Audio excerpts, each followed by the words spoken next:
Cuando hablamos de la electrónica, hablamos de un amplio número de dispositivos. Cuando nosotros desarrollamos nuestros proyectos, lo podemos relacionar con las tarjetas de desarrollo, con las ya conocidas Arduino Uno o la Raspberry Pi. Sin embargo, en estos últimos años ha tenido un gran auge el término de FPGA.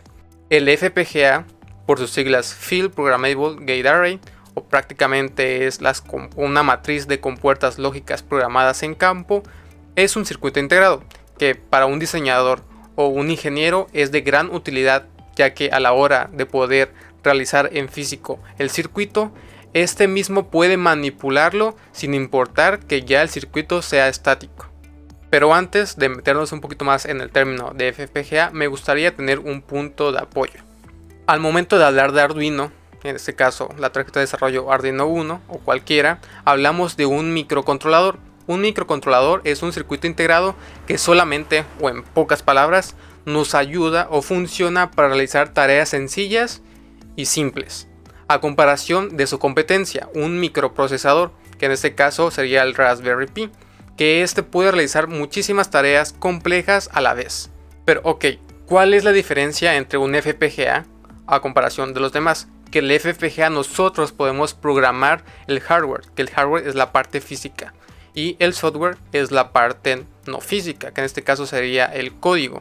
Y también podemos configurar el firmware, que es esa parte que conecta el hardware con el software. Ahora, teniendo una idea de qué es un FPGA, ahora sí podemos empezar. Así que bienvenidos a un ingenio más.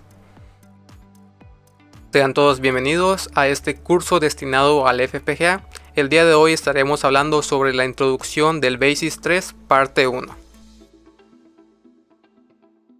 Este curso acerca del FPGA destinado al DigiLean BASIS 3 vamos a dividirlo en 4 partes. La primera son los conceptos básicos del propio FPGA, para así seguir con el sumador de n-bits, el display de 7 segmentos y finalizar con el uso del LED RGB con PWM.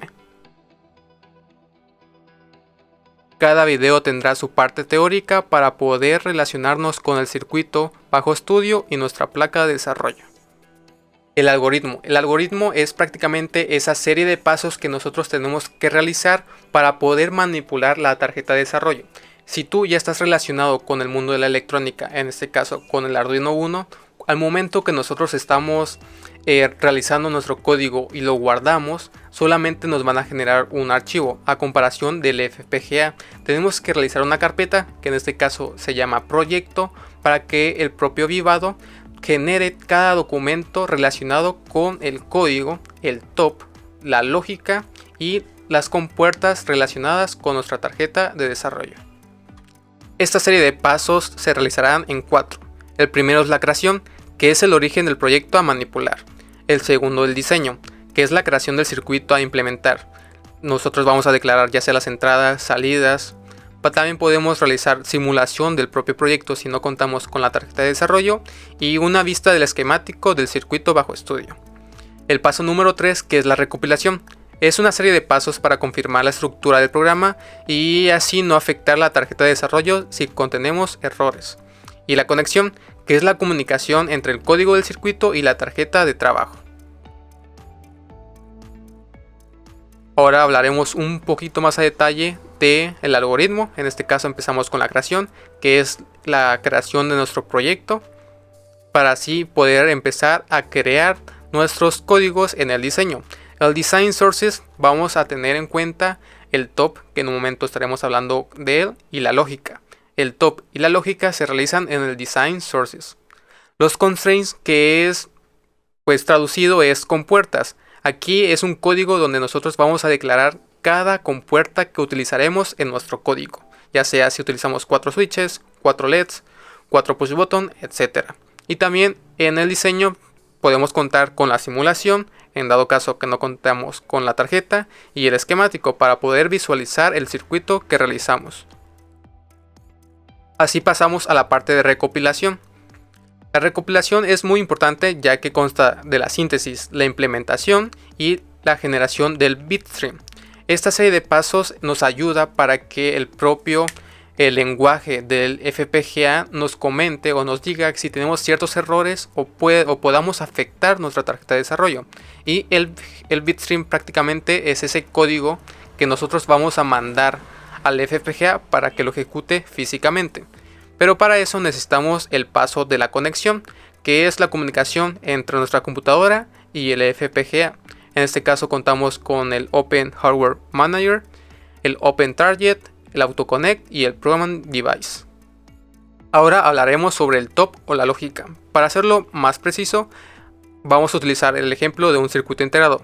El top es prácticamente todas esas compuertas, ya sean de salida o de entrada, que contiene nuestro circuito. Como podemos apreciar, este circuito integrado cuenta con un ground, un trigger, un output, un reset, un voltaje de alimentación positiva, etc., que nosotros como compradores solamente conocemos. Pero la lógica de nuestro programa es lo que nosotros realizamos como diseñadores, que es la parte base de nuestro circuito. En este caso, dentro de este circuito integrado, contamos con un comparador, con un flip-flop, con un output stage, etc. A esta parte la llamaremos lógica. Y esto es muy importante conocerlo, ya que en todos nuestros proyectos realizaremos un top y una lógica.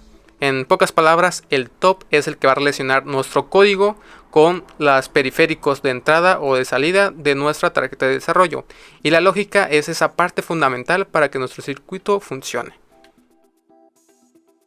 Podemos apreciar los periféricos del Basis 3. En este caso contamos con un power switch, los interfaz de PMOD, que es para ya sea recibir o mandar señales, ya sean analógicas o de entrada, el display de 7 segmentos, los switches, los LEDs, los push button, un botón de reset, un puerto USB para mandar datos desde nuestra computadora al FPGA y el micro USB, que es donde vamos a alimentar nuestra tarjeta de desarrollo, que es lo más fundamental de nuestra placa. Aquí podemos ver una lista más detallada de las entradas y salidas del Basis 3. Los constraints, prácticamente compuertas, es un código donde nosotros tenemos que mencionar cuáles son esas compuertas que vamos a utilizar en nuestro código. En este caso empezamos con la estructura, que es un set property, que es la palabra reservada para configurar ya sea una entrada y una salida. El package pin es la descripción del dispositivo de hardware, que en este caso ya pueden ser switches, los LEDs, los push button, etc. Todos estos los constraints los podemos, decirlo así, codificar de manera manual. Sin embargo, una desventaja es que para los constraints necesitamos el código con el cual se identifica nuestra tarjeta de desarrollo. A lo mejor el switch 1 se llama V17, pero el switch 2 se llame W24. Estos ya son valores o nombres que ya están preestablecidos en nuestra tarjeta de desarrollo.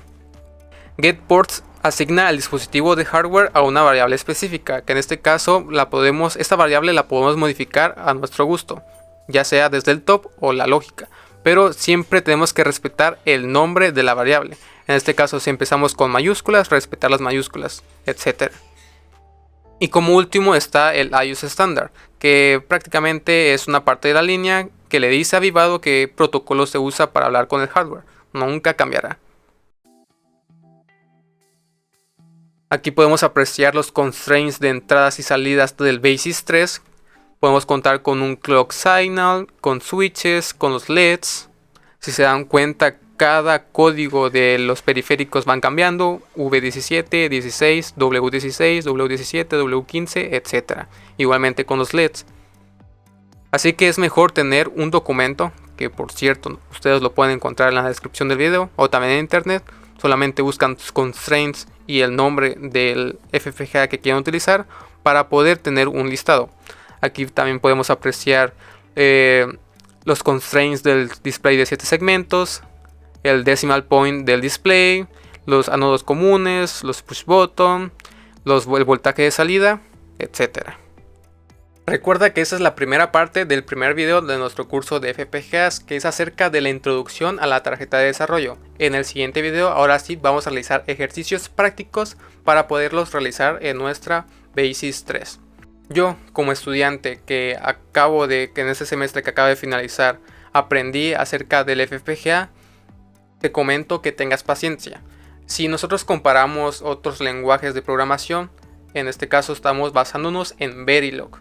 Verilog puede ser un programa un poquito complejo o un lenguaje de programación no tan común que a simple vista puede dificultar, pero no te preocupes, este curso está destinado o está realizado para que cualquier persona, ya sea estudiante o profesionista que se está introduciendo al FPGA, lo pueda entender. Hablamos acerca de la teoría del circuito bajo estudio y la explicación del código para poderlo mandar al BASIS 3, así que tranquilo. Y sin nada más que decir, nos vemos en el siguiente video.